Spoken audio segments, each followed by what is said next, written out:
How is everybody doing today?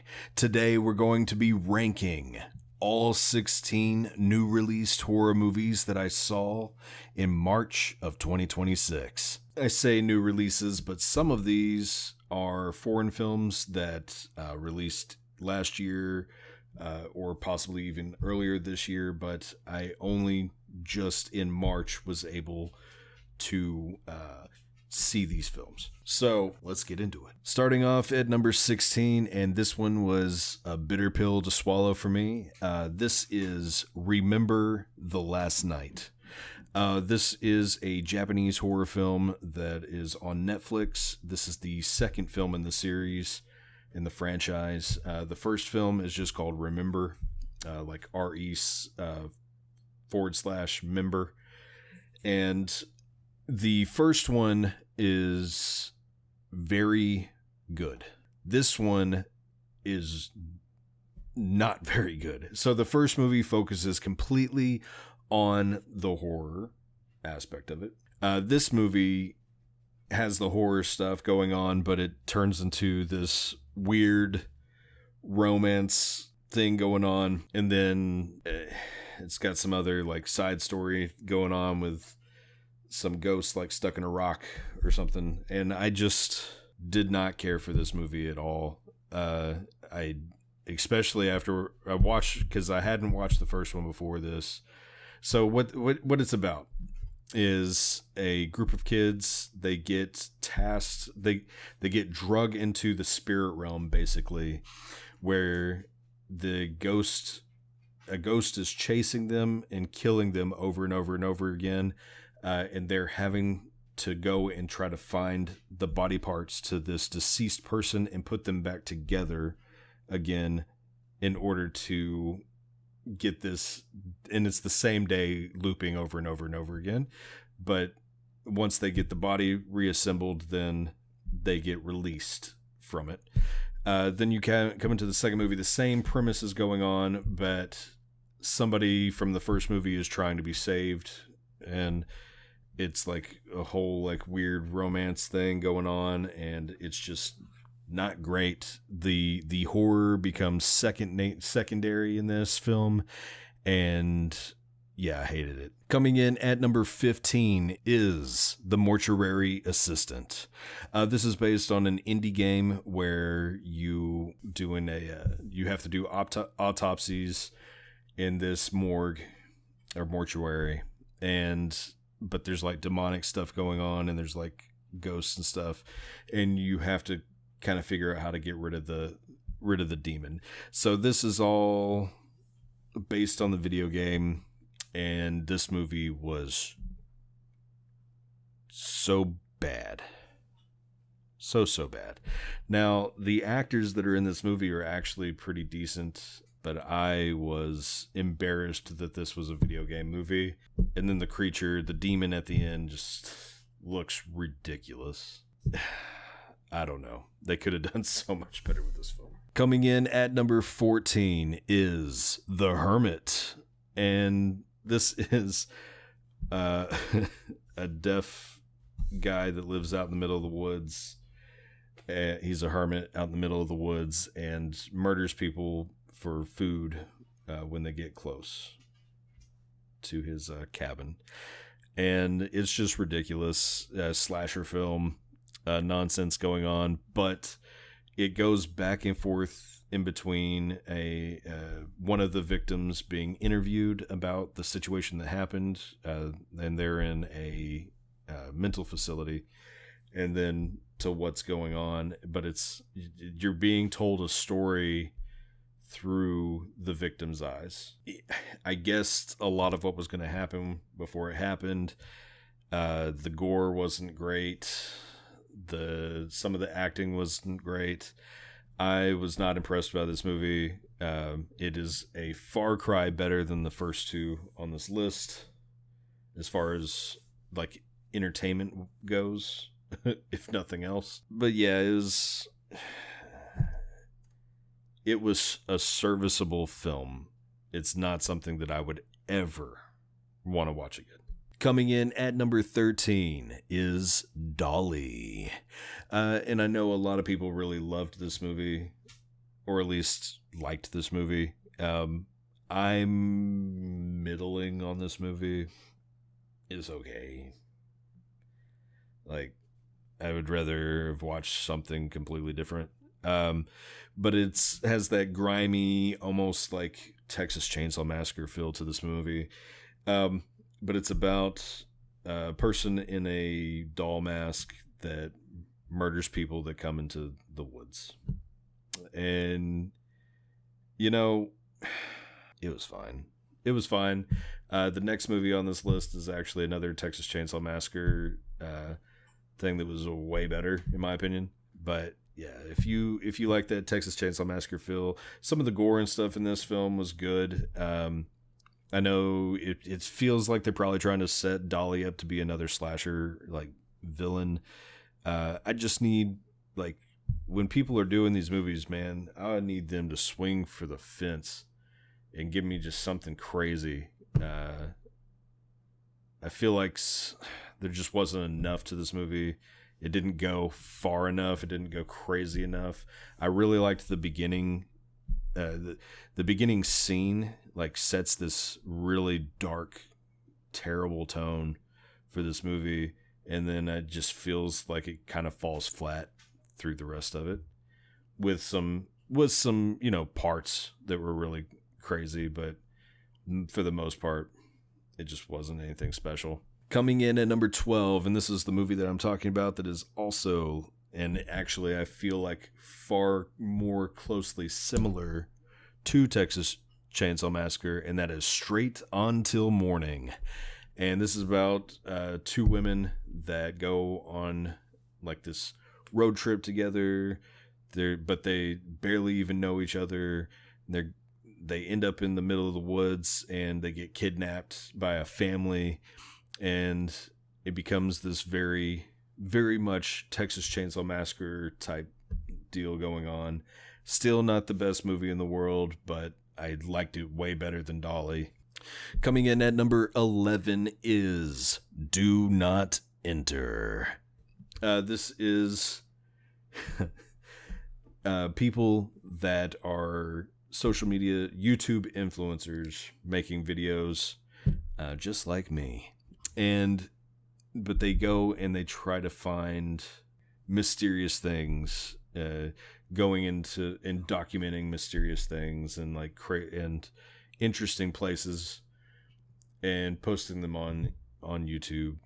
And they're tasked with going into an abandoned hotel. There's like a lot of conspiracy about this hotel, and then they get in there and something terrible is going on and people start dying. And the whole premise, the setting, everything about this movie was definitely a winner up until the point of execution.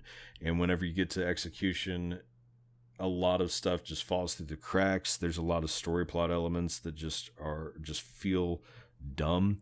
Like, really, there's just this evil entity living in an abandoned hotel that murders people, and the cops or the military, nobody was like, oh, maybe we should take care of this thing, fairly certain that they would have been able to easily find out that it actually existed too. I don't know. There just was a lot not going right for me in this movie. And then what the thing actually is at the end is just stupid to me as well. I don't know. I love the aesthetic of the film, though. That is one thing that this film has that I absolutely love, and that's the aesthetic. That old abandoned hotel feel is fantastic. Coming in at number 10 is Slanted. This is about a young girl who wants nothing more than to be prom queen, but only the white blonde girls win prom queen, not the young Asian girls with brown hair. So she wants nothing more than to be a blonde white girl. And, There's a lot of things that could have gone wrong with this film. But in the end, it almost just felt kind of bland, if you know what I mean. It was okay. The acting was great. Both of the main characters were fantastic in this film. It's just really the story. The story was just kind of meh. There's a lot of issues that could be taken with this, but it wasn't even. It didn't even push too hard.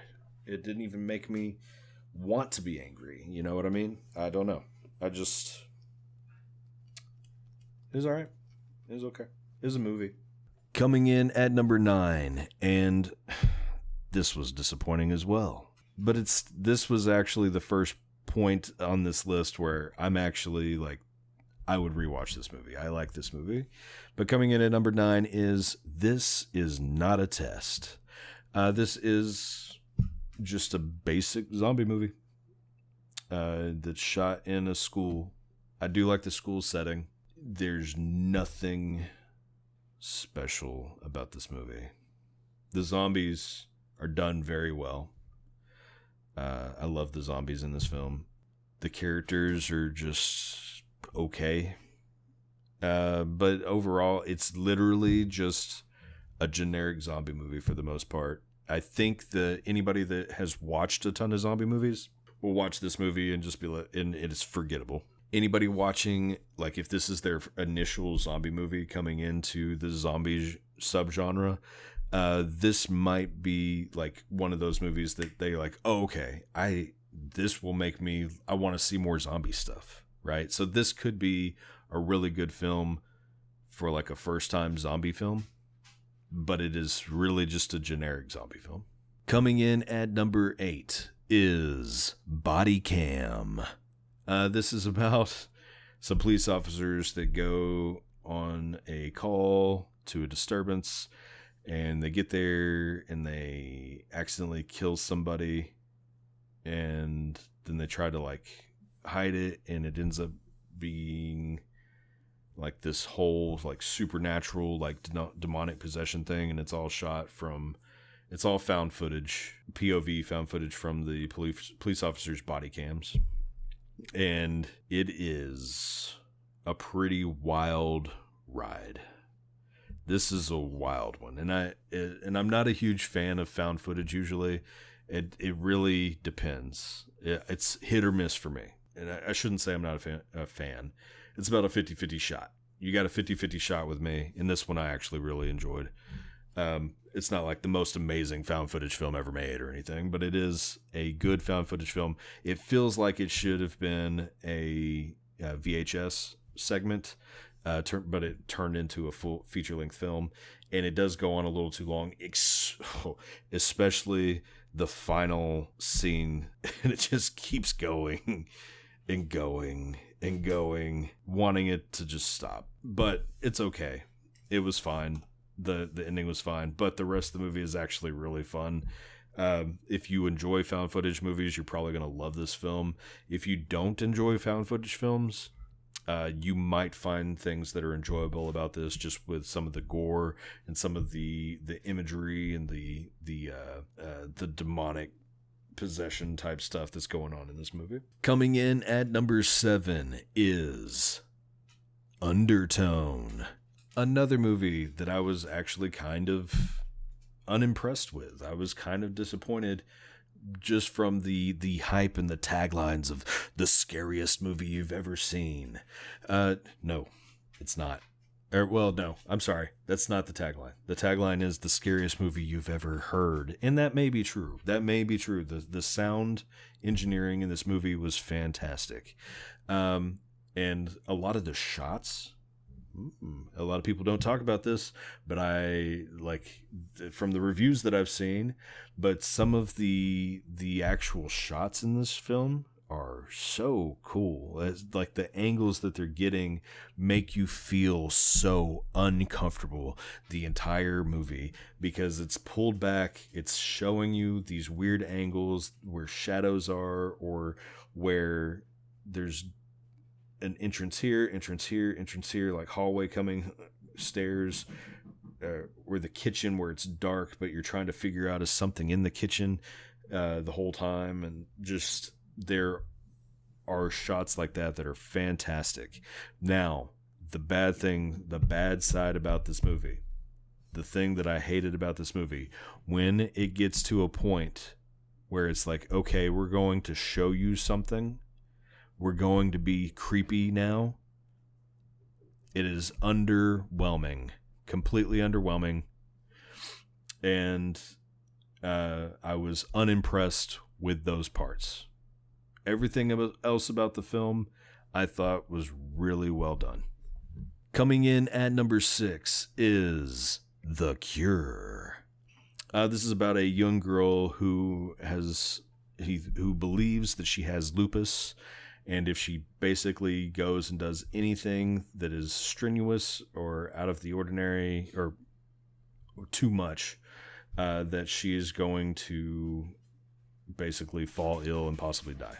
And her parents run this like national company, millions of dollars, and they're trying to cure her, right? You find out a bunch of stuff that is and what's actually going on and all that, and it's pretty crazy. And I love the ending of this movie. I love the cast of this movie. The cast of this movie is fantastic. Now, I don't want to give anything away. There are things about this movie that are kind of goofy too, but overall, this is the movie on this list. Number 6 is where it's like, okay, these are the good movies, right? All right, coming in at number 5, this is Evil's Return. And with Evil's Return, this is a Chinese film, an anthology film. It's 3 stories interconnected, told to you about these ghost stories in this family, how basically like seems like a whole city has been like possessed by this evil entity of a woman. She was a witch, but she had been beheaded, but was still like haunting the village or the city. Plays out, and it's actually really, really, really well done. I really enjoyed this movie. Coming in at number 4 is Ready or Not 2. This is just more Ready or Not, which was good. So this is good. There's nothing better about this movie except for Elijah Wood. Elijah Wood was fantastic. Actually, I take it back. I did enjoy the cast of the first movie, but overall, the cast of this movie was even better. There's such a good cast of characters in the second movie, but it's just more of Ready or Not, more of this, the main character being a victim, but it's still in this one, she's fighting back. But this is literally like right after, like immediately after the first movie ends, like within a couple days, I think, of the first movie ending, maybe even a day. So it's understandable. So all this crap happens within just a couple of days. Coming in at number 3 is Forbidden Fruits. And what Forbidden Fruits is basically The Coven meets Mean Girls, but it's more Mean Girls than it is Coven, except for the aesthetics are more Coven. But anyway, it's about 4 young women that are working in the mall, and they basically become part of a coven, and it becomes this, real feminism versus toxic feminism, and what makes a true friend type of thing. The story for this is fantastic. The acting and the characters are fucking amazing, and this really is like a breakout performance from the actor that plays Apple and the actor that plays Cherry. Those 2 performances were like top fucking notch performances. And then you go into the third act that's just like full of ridiculous over the top gore, And I was just like, this movie is fantastic. This movie was not even made for me, but I love this movie. So anybody that this movie is actually made for is going to like, this is probably going to be one of your favorite movies of all time. I think. I might be wrong, but I fucking think so. It's so fucking good. And Apple and Cherry have just amazing breakout, fantastic performances in this. I hope that they have long, amazing careers. Coming in at number 2 is Heel, which I believe this movie was going to be called Good Boy or whatever the dog horror movie that came out a year or two ago was called. I think it was Good Boy. And they had the same name, so they changed the name to Heel, Heel. And what this is about is the main character is a guy that likes to party. He likes to drink, smoke, fuck, be promiscuous, and basically just living a ridiculous life. He gets kidnapped, and this family it basically is trying to force him to become a better, more productive person in society.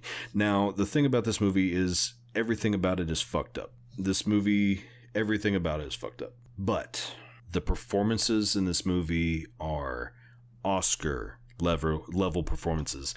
This might be some of the best performances you see all year if you watch this movie. These are award-winning performances. Fantastic, top-notch, probably should be in the running for Oscars at the end going into next year. Coming in at my top number 1 spot, and that is They Will Kill You. And this movie is the movie that everybody keeps calling a Ready or Not clone. This is not a Ready or Not clone. This movie is closer to Kill Bill than it is Ready or Not any day of the week. This Ready or Not is the story of a victim turned into a survivor. That is what Ready or Not is. It's somebody put into a bad situation that has to take care of their shit, right? And survive. What They Will Kill You is a revenge story. This is somebody that is an angel of vengeance coming to strike down her foes that get into her way.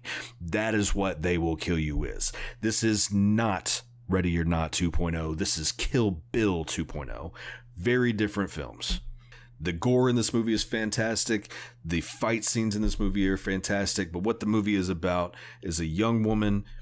Her sister goes missing. She tries to find out where she is. The last known location for her is at this hotel. She goes to the hotel to become an employee. And then the people that are staying in the hotel come and try to ritualistically kill her. She goes, "Oh, it's going to be that way, huh?" And then she goes forth and slaughters them all in fantastic ways. And this movie is fun. It is engaging. It's exciting. And I loved every single moment of this movie. This is the kind of movie that I'm looking for. Anyway, if you liked this ranking video, please leave a like and subscribe. If you did not, that's okay too. Anyway, y'all have a good day, and I'll see you next time.